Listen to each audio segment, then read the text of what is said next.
Сан рет рейдтік іс-шаралар өткізіліп, айыппұл салынып жатқанымен жер қойнауын пайдаланатындар заңсыз әрекетін доғарар емес. Керісінше, құрылысқа қажетті тас пен құмды өзен жағасынан қазып алып, емін-еркін сататындар көбейген.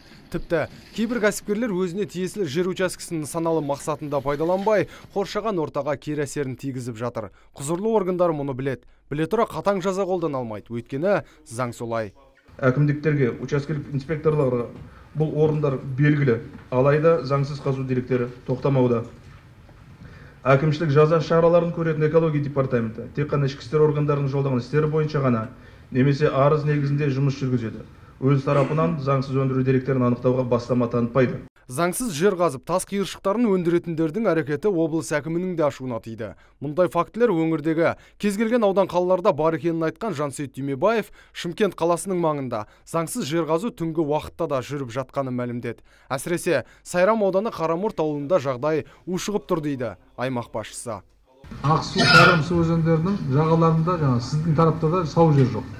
Ал Қарамұрт ауылдық округінде заңсыз жер қойнауын пайдаланушылар Сібір жарасы ошағын қорғау домбасын бұзып, су шаю қаупі төнуде. Егер ол жерді бұзса не болады? Бүкіл облыс құриды.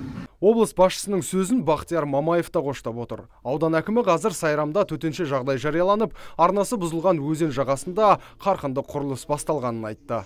Қазіргі кезде ауданда аумақтық төтенше жағдайлар жарияланып, тиісті құжаттардың бәрі тапсырылды.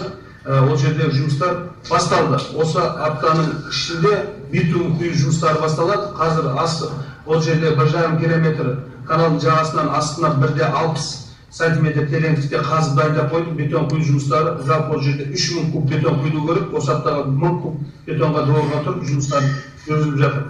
Жауаптылардың есебін мұқият тыңдаған облыс әкімі бұл мәселелерді шұғыл шешуді тапсырды. Сондай-ақ рейдтік іс-шараларды жиілетіп, заңсыздыққа жол бергендерді жазалау керек деп кесіп айтты. Нұрсұлтан Тұрысбеков, Антон Семенов, Абзал Тұрабеков, ТВК телеарнасының жаңалықтар қызметі.